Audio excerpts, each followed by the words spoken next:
मैं जानता हूँ कि आप महात्मा, धर्मात्मा, सच्चे ईमानदार, त्यागी, तपस्वी, चरित्रवान नहीं बन सकते। तो आपके लिए ये सरल तरीका निकाल दिया गया कि आप शाकाहारी बन जाओ। इसमें कौन सा खर्चा? शाकाहारी बनने में कोई खर्चा नहीं, बल्कि जो धन आप गंदे खान पान में खराब करते हो, जिससे तमाम तरह की बीमारियां आ रही, जो तुम पैदा करते हो, 70% तुम्हारा धन बीमारी में डॉक्टर के घर चला जा रहा। 20% फैशन में खराब कर देते हो तुम्हारे बाल बच्चा के। शरीर पर कितना आप लगाते हो?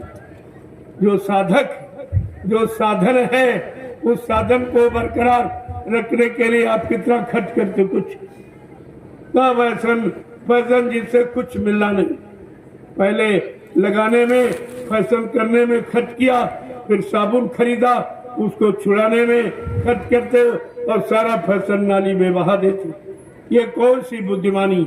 आज तक कोई भी इस बात को समझ नहीं पाया कि हमें क्या करना चाहिए, क्या नहीं करना चाहिए, क्या खाना चाहिए, क्या नहीं खाना चाहिए, किसके पास बैठना, किसको छूना, किसको देखना, किसको नहीं देखना।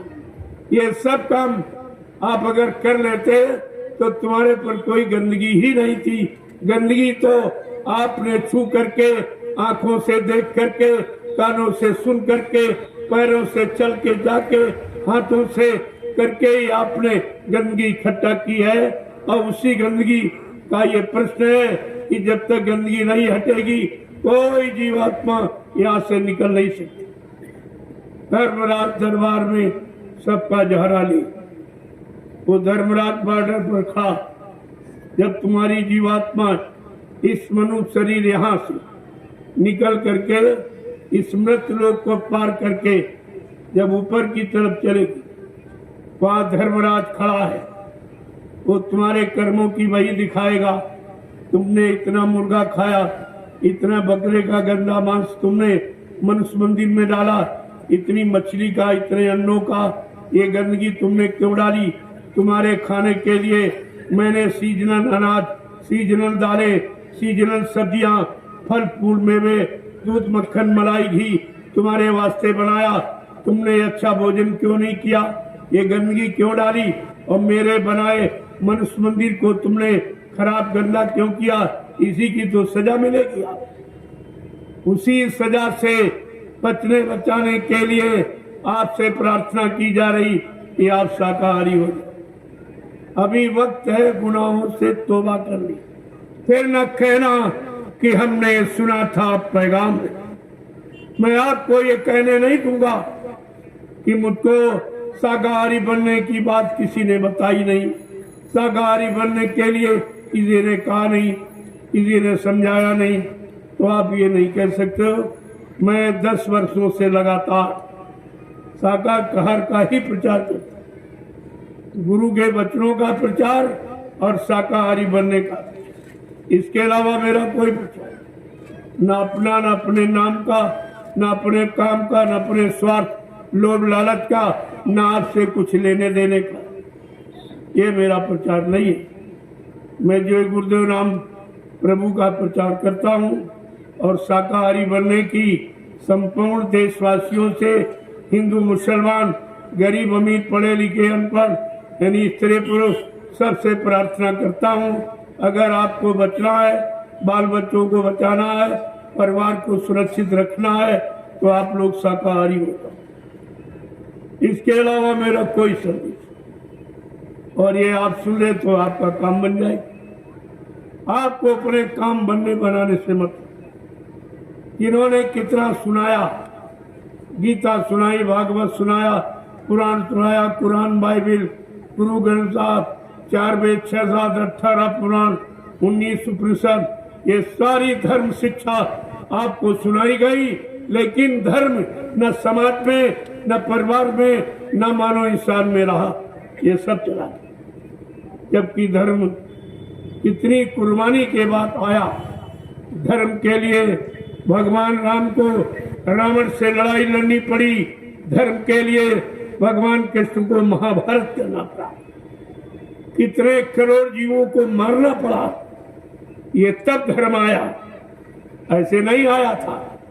ये हंसी मजाक से धर्म, ये भाषण स्पीच प्रवचन से धर्म नहीं आता, ये गाने बजाने से धर्म नहीं आता।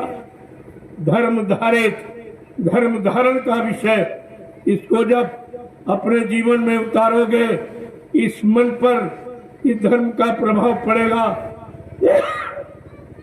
तो ये धर्म, ये मन आपका जो खराब है, गंदा है, भोगों में लिप्त है, तब ये उधर की तरफ से हटेगा और संत महापुरुषों के वचनों में लगेगा। इसके पहले कोई नहीं लगा सकता।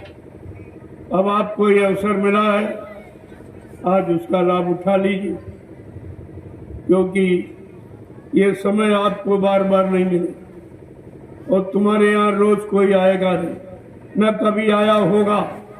और आया होगा, अगर कोई नेता आया होगा तुम्हारे गांव में, तो वो भी नोट वोट और चंदा की बात की होगी।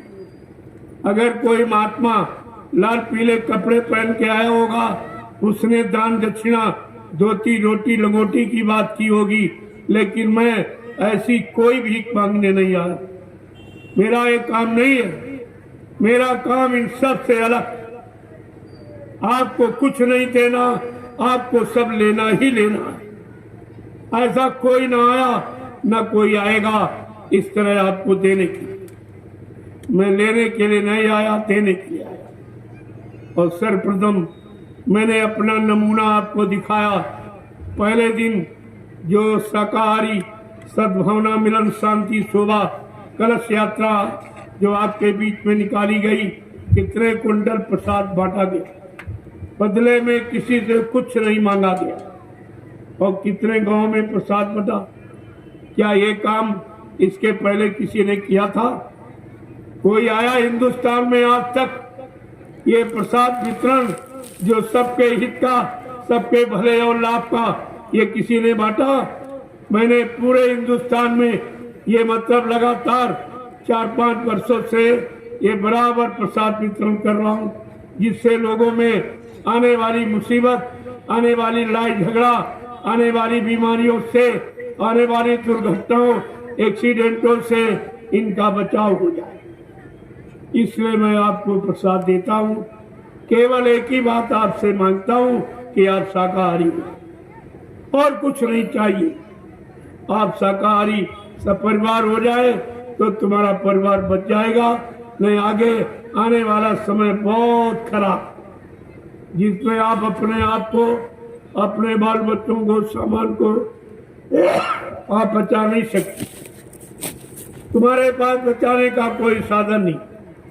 जो तुम अज्ञानता में, भूल भ्रम में ये कह रहे हो रहने के लिए मेरे पास मकान है, खाने के लिए रोटी है, और यानी हमारी रक्षा सुरक्षा के लिए परिवार, बाल बच्चे, पति पत्नी, आपको ये नहीं मालूम ये कुदरत के एक झटके में समाप्त हो, एक झटके में ये सब चला। आपको पहले भी बाबा जी ने बताया, आज भी उन्हीं के वचनों को दोहराया जा रहा, आपसे बराबर कहा जा रहा है कि भाई कहा भी तो महात्मा समझा रहे, सब तरह से आपको मना रहे और तुम्हारे पिछले पाप कर्मों की माफी भी दिला रहे। अगर तुमने उनकी बात न मानी, उन पर विश्वास न किया, उनको अपना न बना पाया, तो आगे कुदरत खड़ी है जिसके एक लपड़ थप्पड़ में 20 करोड़ का वारा न्यारा सेकंडों में हो जाएगा। और जितने तुम्हारे हिमाती जो सहयोगी बने, ये जो झंडा लिए घूम रहे, ये जितने पार्टी वाले और जितने ये मतलब यानी जो तुमको अपनों को तुम्हारा हितैषी बताते, ये कोई काम नहीं आएगा। ये सब झंडे और मुसीबत आपत्ति के सामने ये सारे पार्टियों के झंडे ये सब फेंक देंगे, और एक दिन तुम्हारे जय गुरु प्रभु नाम के झंडे के नीचे अगर ना जाए तो इस बाबा को बाबा मत कह दो।